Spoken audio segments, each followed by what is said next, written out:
If you have been in the FNAF fan game scene ever since its inception, then you may be familiar with a game titled Five Nights at Treasure Island. The game released all the way back in December of 2014 and was based on the already popular creepypasta Abandoned by Disney. Being one of the very first fan games to ever exist, this game hasn't aged very well. Although despite that, the game became very popular after its release, garnering attention from big YouTubers such as Markiplier and Corey Kenshin. This led to the game gaining a large fan base, which prompted a group of developers by the name of Radiant's team to remake the game from scratch, adding new features, new gameplay, and new story elements. The game was released on November 28th, 2020, and was soon followed by its very own sequel by the name of Oblitus Casa, which was released exactly 2 years after the Treasure Island remake. And now, with a third installment on the way, I thought there would be no better time to dive deep into both Five Nights at Treasure Island and Oblitus Casa,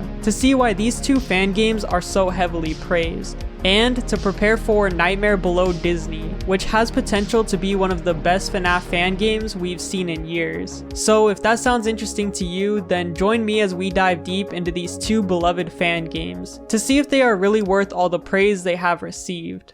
Before even loading into the main menu, we get a short cutscene to kick off our playthrough. Our protagonist Jake receives a voice message from somebody named Greg, who works for the Supernatural Studies Association. He informs us that there is a small job position open for us to take. Greg and his team are currently investigating an abandoned island known as Treasure Island, and he needs somebody to watch over the place for a few days. So it is up to us to watch over the place for 5 nights while we uncover the dark secrets that are hidden on this abandoned island. After this, we load into the main menu of the game, which is very reminiscent of a classic FNAF fan game menu. Yeah, it's just a pretty basic menu, nothing really too interesting to know.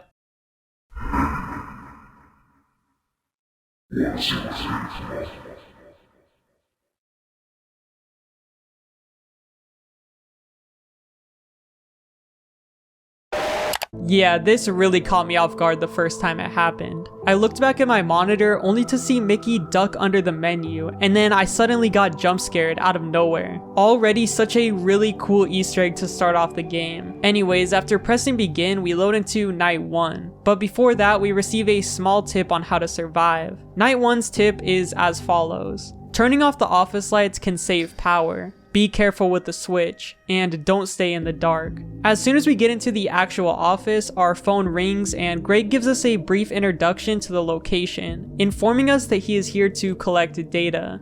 He tells us that there are many rumors that surround this location. He says he can't confirm or deny any of them, but he did find a few questionable things, such as costumes, but he doesn't want to elaborate any further. He then warns us of an inverted Mickey costume that is roaming the location, and tells us to shut off a camera if it ever wanders into our office. Apparently because of inverted Mickey's poor vision and his reliance on sound, turning off a camera will get rid of him. After that, Greg sends us on our way to survive our very first shift. The controls for this game are very simple actually. We are able to press shift to turn on and off our lights in order to save power. We can hold control if we want to stand still, and we can flick our mouse down to access our cameras, which we can use to monitor the entire building. If we press space while on one of these cameras, we will temporarily shut it off, which in trade makes a loud noise. This can be used to get rid of some of the costumes attacking us, just like inverted Mickey, who was the only one attacking us for Night 1. Night 1 is very easy. Just as the phone guy stated, we only need to worry about negative Mickey. So Night 1 serves as a nice way to get used to all of the mechanics. It was also a good time for me to learn the lesson to not leave the lights off for too long, as doing that will result in them breaking, which leaves you in the dark for the rest of the night.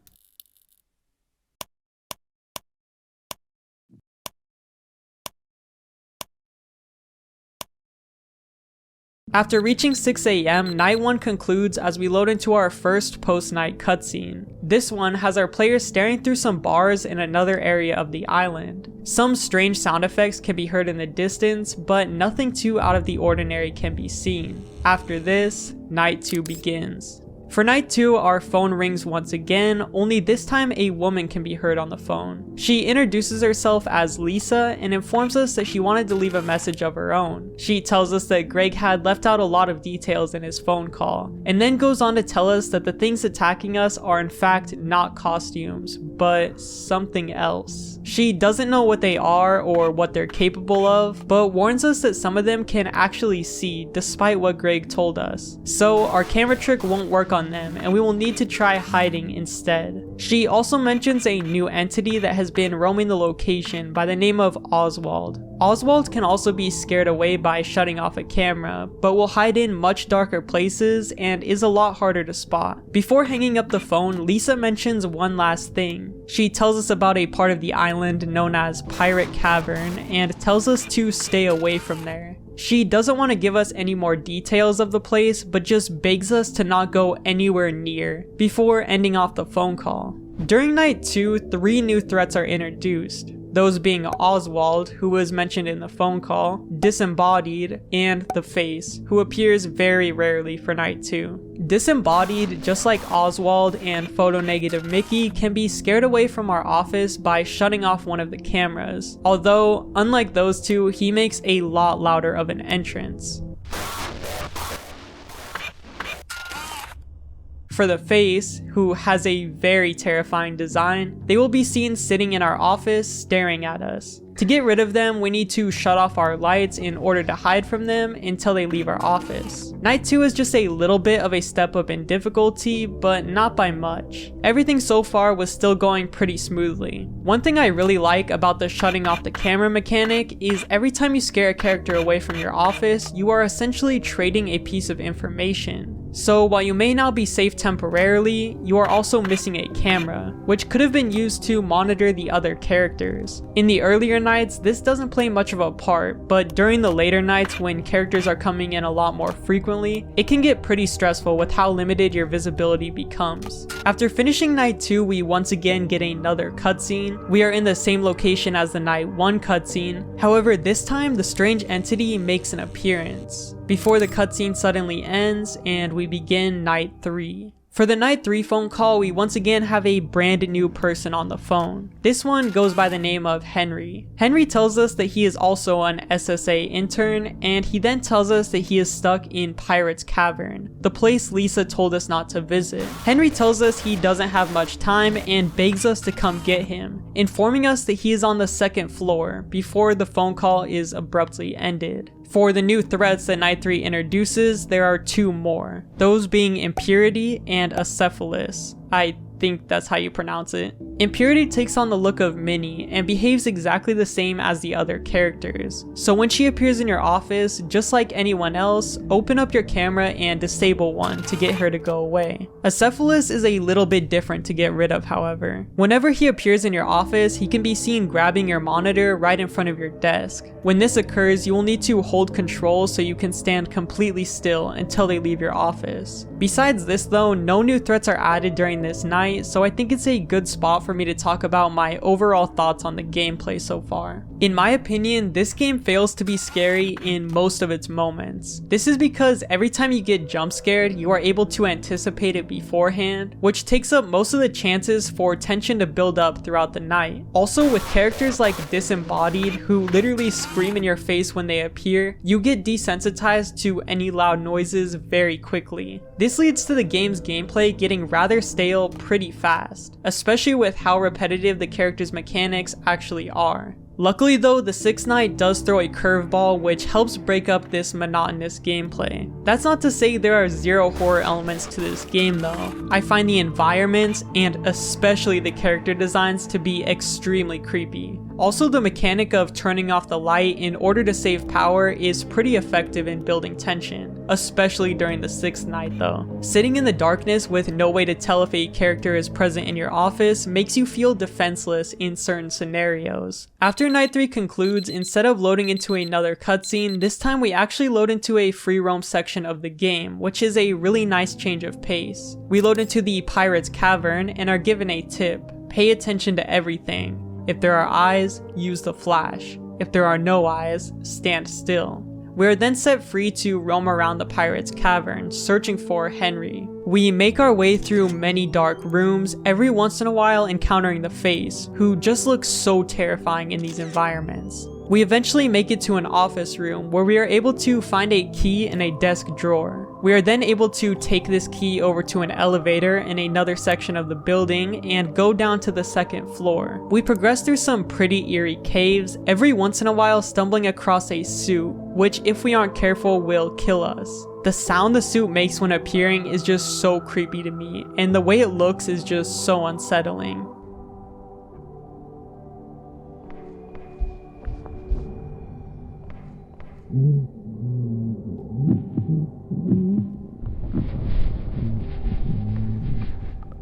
Eventually though, we make our way through the cave and to the staff door, which can now be unlocked with the key we just found. This opens up a room which appears to be destroyed, with writing on the walls and drawings everywhere. We start to see hallucinations of the suit taking its head off, which is a very cool nod to the original creepypasta, before the section cuts off and we begin our fourth night. For night 4, there is not really anything interesting to note. There is no phone call during this night, and also no new threats added. The enemies do become more active during this night, and this is where the difficulty begins to ramp up, but as long as you have already established a strategy by now, it's not hard at all. One of this game's biggest flaws is that the cameras for the first 5 nights are actually pointless. You don't need to do anything in the cameras besides shut one off when a character stumbles into your room. This means that there is pretty much a foolproof strategy to beat this game. Just wait in your office till somebody appears, flick down and shut off one of your cameras before loading up a new camera, and then just rinse and repeat this until the night is over. It is very easy, and once you discover this strategy, this game becomes a cakewalk, at least until night 6. The night 4 cutscene brings us back to where we left off on the night 2 cutscene, sitting in front of the figure behind the gate. The figure disappears and appears right in front of us, staring us down, before once again the cutscene ends and night 5 begins. For night 5, we are actually introduced to one new threat, that being Undying, which is the suit we saw in Pirate's Cavern. Unfortunately though, this character adds no new mechanic, and instead just shares the same mechanic as Acephalus. So for night 5, the strategy is exactly the same. Night 5 actually does have a phone call though, but there's not really any new info on here. It's just like the one from FNAF 1's night 5, where it's just unrecognizable words, but hey, maybe if you put it in reverse or something, there's some information in here. You guys are gonna have to let me know about that though.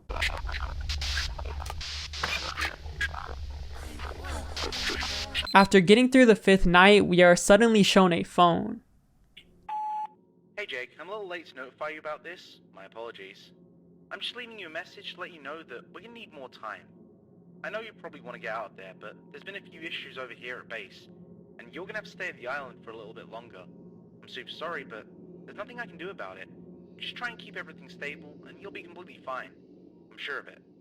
I'll notify you when we're ready to pick you up as soon as possible. Thanks. Good night.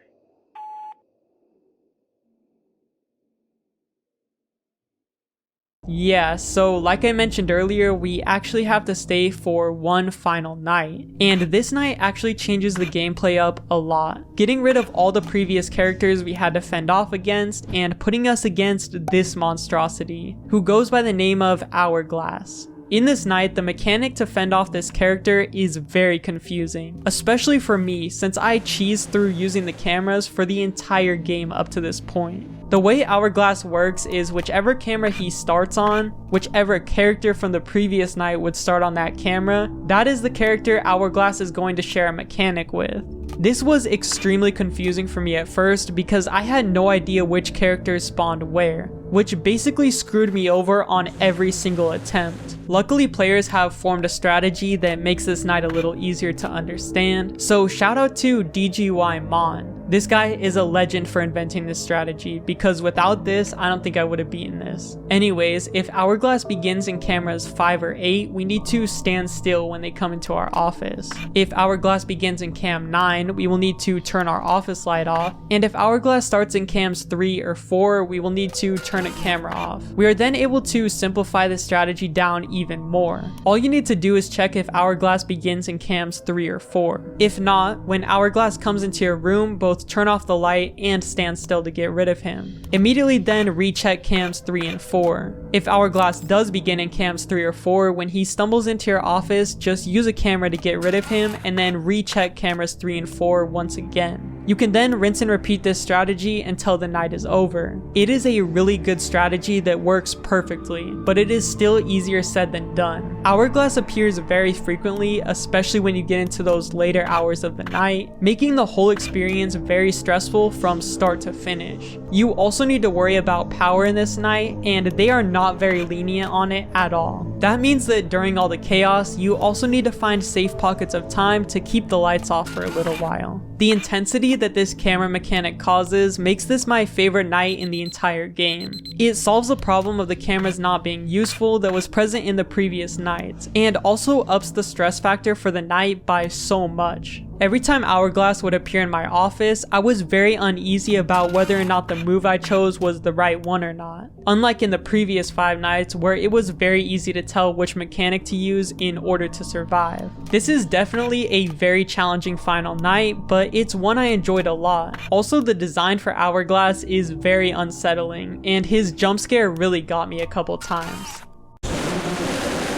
After finishing night 6, we actually returned to Pirate's Cavern for one final time. It all comes down to this. We need to make our way through the same rundown building and return back to the elevator. We can then take this elevator to the 3rd floor where we can put in a code we were given. This unlocks a door leading us to a secret room in the island. The silhouette Mickey, who goes by the name of Mother, appears in front of us for one final time before the game concludes. A pretty abrupt and anticlimactic ending.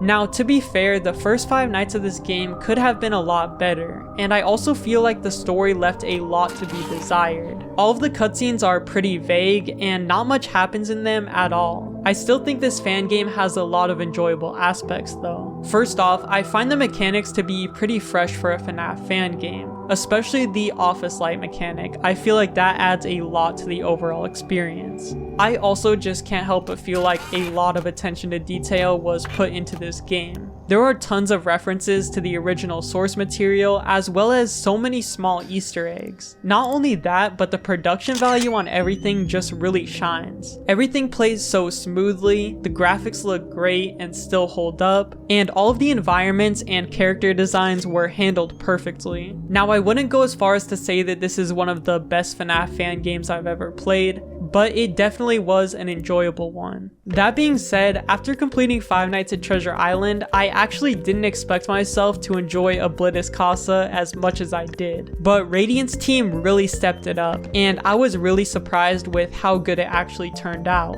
Before moving on to the next game though, really quickly guys, if you are enjoying the video so far, please consider subscribing. I go in depth on all of the coolest FNAF fan games I can find, so if you like staying in touch with the FNAF fan game scene, then this is your spot. Anyways, let's get back to the video.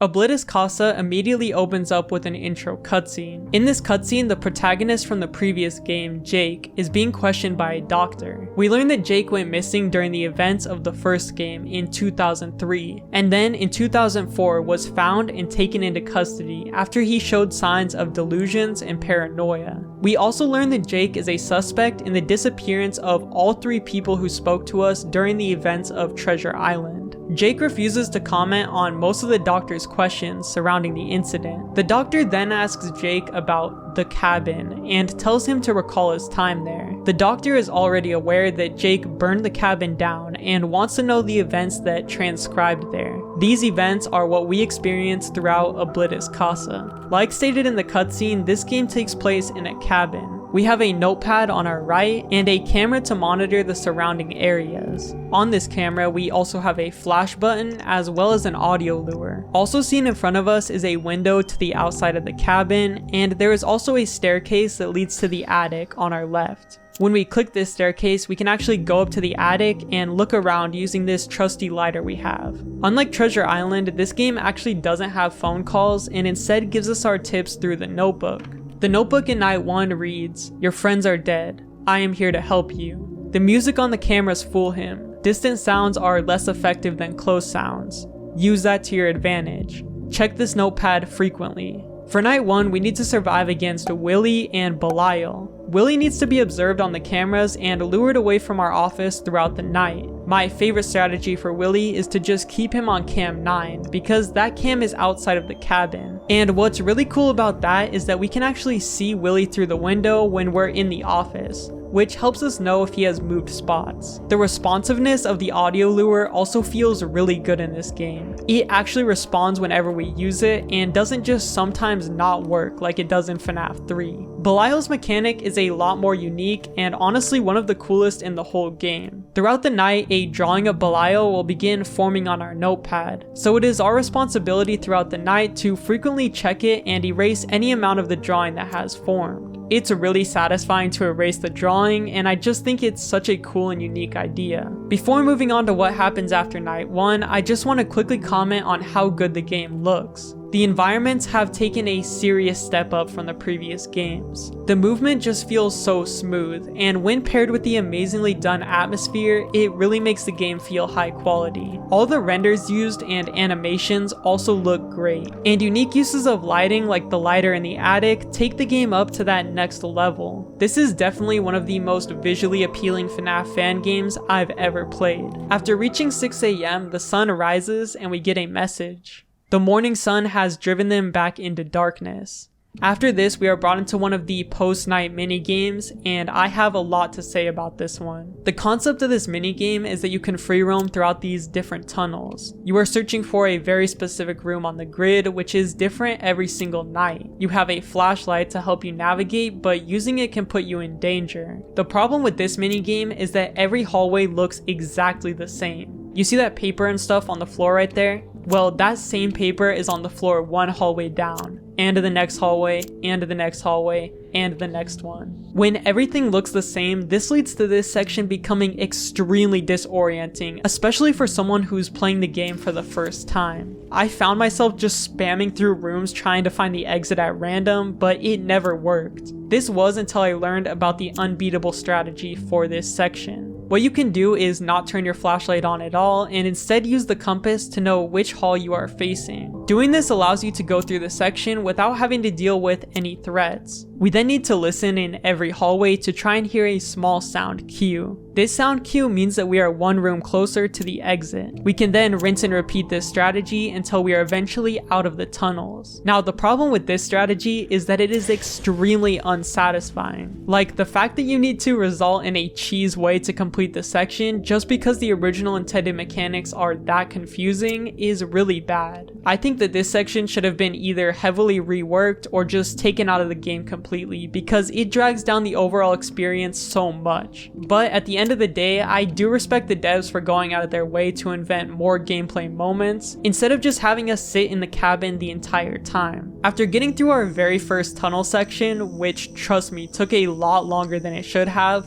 we make our way onto night 2. Night 2 introduces two new characters once again that both bring in new mechanics to the night. The first one is our old friend the Face from Treasure Island. The Face appears in the attic, which will be indicated to us through a sound cue, and if we hear this sound cue, we need to immediately make our way up to the attic and use our lighter to shine it on his face in order to make him leave. This is once again such a cool mechanic, and the look the Face gives you when he's in the attic is truly horrifying. I just love his design so much. Also, those brief seconds when you don't see him when coming into the attic are very stressful. The second character introduced into night 2 is Daisy. Daisy will appear in the cameras and attempt to distract us more than kill us, a lot like what Balloon Boy does in FNAF 2. You can get rid of Daisy by using your camera flash. However, the flash does need to recharge, so especially on the later nights, it is important to be careful with when you will use up a flash and when you'll just allow Daisy to take over a camera.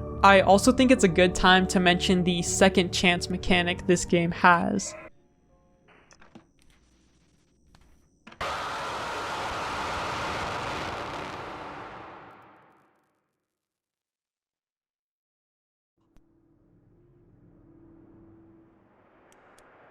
Welcome to the Gulag. If you survive, you earn your freedom. Basically, when you die on any given night, you are taken to a brand new office with a whole new set of mechanics. Your goal is to click on 3 Mickey heads in the cameras, while also surviving against a bunch of new threats, and if you are able to do it, you are rewarded with coming back to life. Now, the problem with this section is that you are thrown in completely blind, with no tutorial on how to fend off against anyone. Sometimes Donald Duck would just laugh in my face for like 20 seconds, but then let me live, and also Minnie Mouse would like start floating in front of my desk or something. And we also have this like weird Mickey voodoo doll, but I don't know what it does. It's all just very confusing, and I actually only managed to make it through one time. And the clip where I did it was absolutely insane. I was literally just spamming the cameras and have no idea how I managed to get that 3rd and final Mickey head.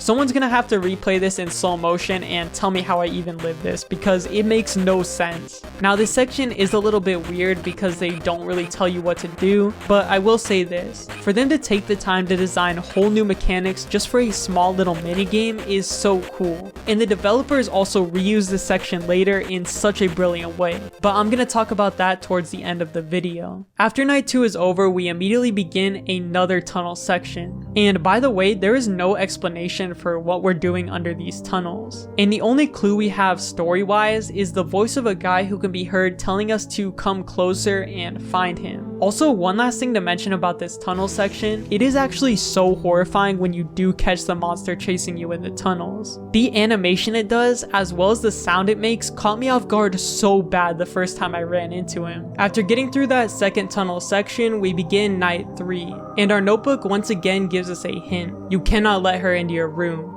Use the flash. This tip is referring to Photo Negative Minnie, who is now present for night 3. Photo Negative Minnie can appear in either cam 2 or cam 8 and needs to be flashed every so often in order to prevent her from killing us. This means that we now need to be more sparing with our flash, making sure to not use it too often on Daisy. This also means that we will now need to be scanning the cameras a lot more frequently and also more thoroughly, as Photo Negative Minnie is very hard to spot. Also, sometimes Photo Negative Minnie can be seen hanging from the ceiling on cam 2, but you will need to wait for her to be fully on the ground before using the flash.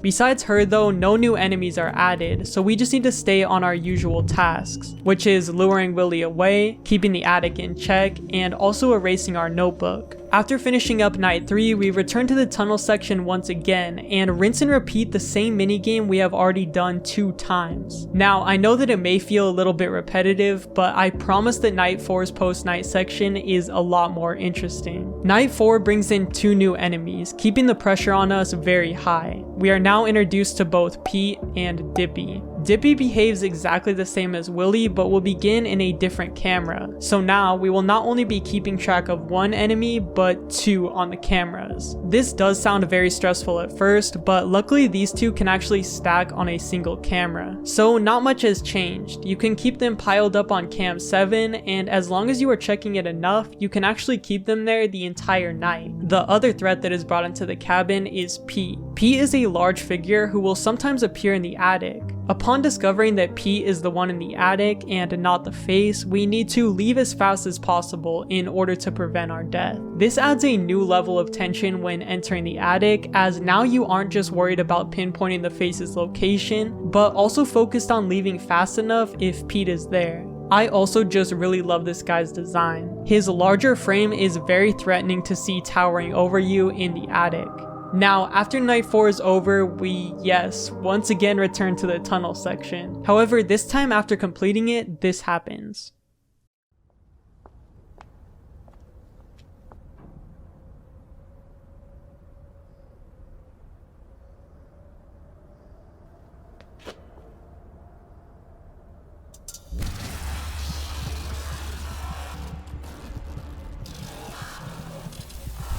We stumble across the creature who has been chasing us in the tunnels, who actually turns out to be Hourglass from night 6 of Treasure Island. Our character shuts the door on Hourglass and sets the creature on fire. The cutscene then cuts to Mother, the silhouette character who has been present in the previous game, and she has a few words to say to us. No!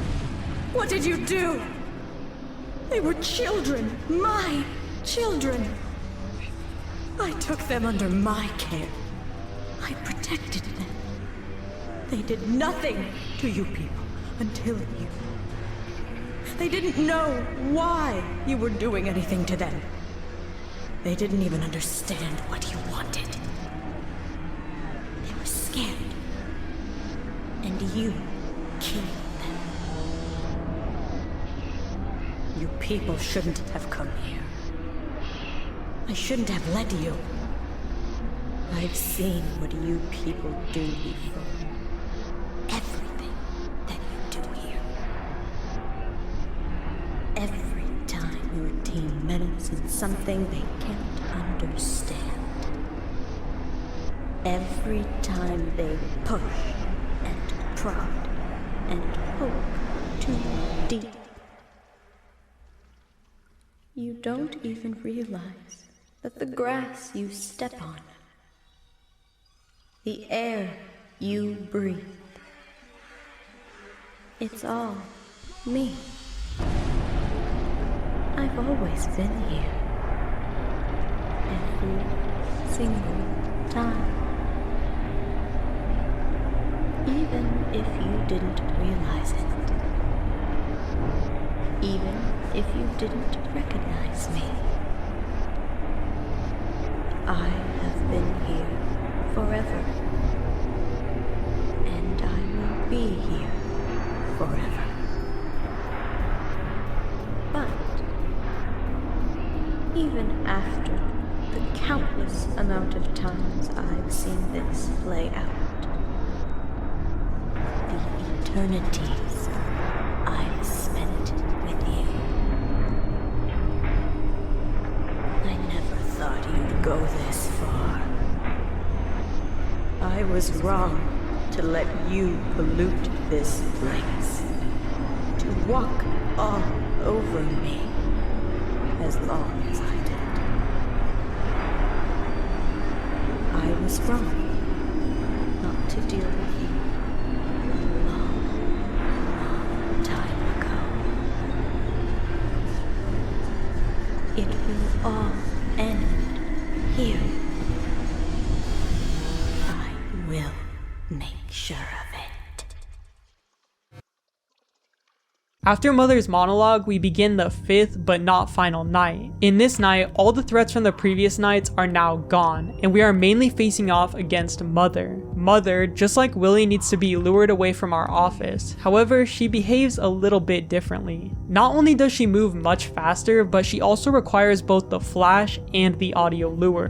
When Mother's eyes are not glowing, that means we can use the audio lure to alter her location. When her eyes are glowing, however, that means we must flash her in order to get her to move. On top of this, we also need to balance other things, such as the notepad becoming full with a drawing of Mother's face, and the face still appearing in the attic rather frequently. The face also has a very slight but significant change in this night. Unlike previously when we would need to flash him only once to get rid of him, we now need to flash him over 6 times in order to get him to go away, and sometimes it can be even more than that. The face gives you a very small window to react every single time it moves, and the first few tries I had at this night, I actually died to him every single time. It's something you get the hang of later, but at first it actually felt nearly impossible, I'm not gonna lie. This night was already extremely hard to start off with, but this isn't where the difficulty ends, as at 3 AM Mother transforms into a new version of herself, now appearing much larger than before.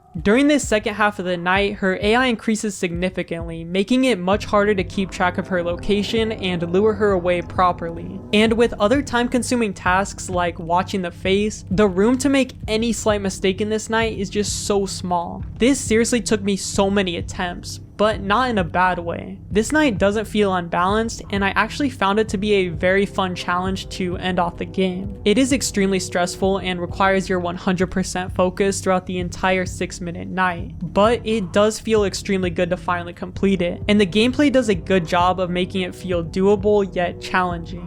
Also, I think Mother's design is really terrifying, and I especially loved this jump scare where she crept her way into the cabin. After making it through that very challenging night, we actually get a rather disappointing final cutscene if I'm being honest.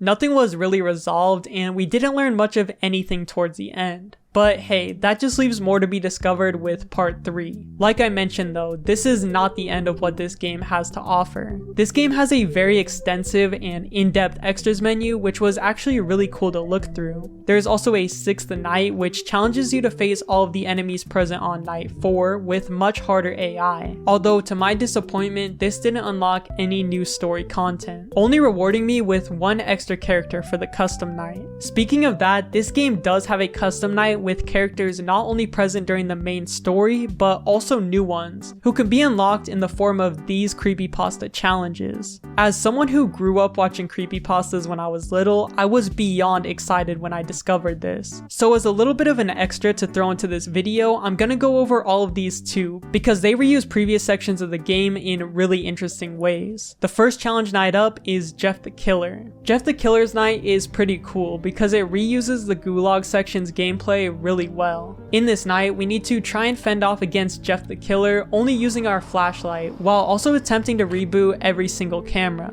These cameras take a really long time to reboot though, and as the night progresses, we rapidly lose flashlight battery, making this a really hard challenge. I actually got really close to beating this one, but just couldn't do it. Every single time I would end up running out of flashlight battery right towards the end.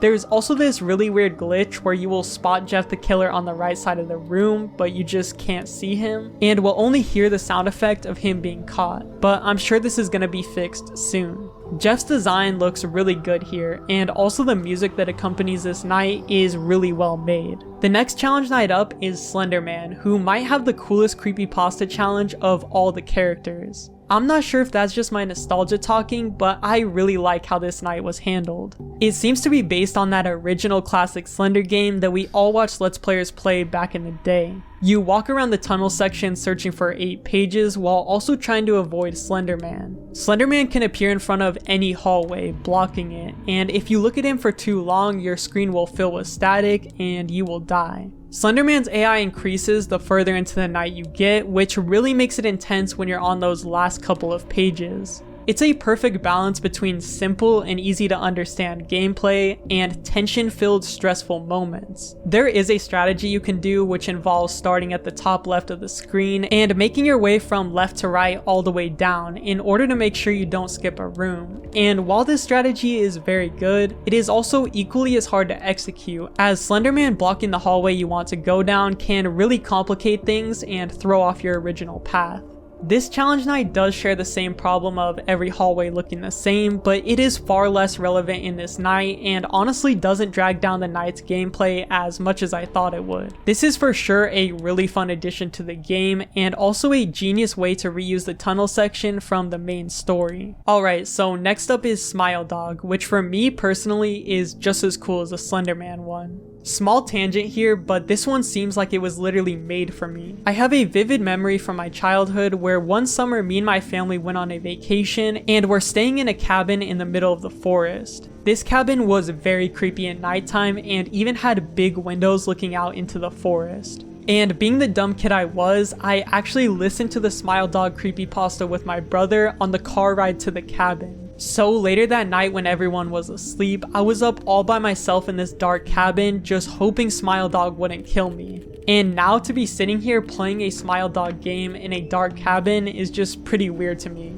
Anyways, in this night we need to erase this picture of Smile Dog on our notepad, which takes a very long time. Every once in a while, the picture will begin repairing itself, meaning SmileDog is present on one of the cameras. If this happens, we need to pull up our camera and flash SmileDog to resume erasing the photo. The photo regenerates very fast, so we need to make sure we are going as hard as we can when we're trying to erase it. The first guide I saw actually told me to not go as hard as I can when erasing, but after that didn't work, I saw another video saying the exact opposite. The guy was basically just saying spam as hard as you can, and after doing that strategy, I passed the night pretty easily. I just want to say the model for SmileDog is done perfectly. SmileDog has a really confusing design in the sense that it looks a very specific way in the original photo that is hard to translate to 3D. However, somehow Radiant's team pulled it off. Every single render of SmileDog brings back those familiar fears I had of the character when I was younger. This is yet again another amazing challenge night and a perfect reuse of previous mechanics to create something new. I absolutely loved this night. Now, unfortunately, that can't be said for the final creepypasta challenge.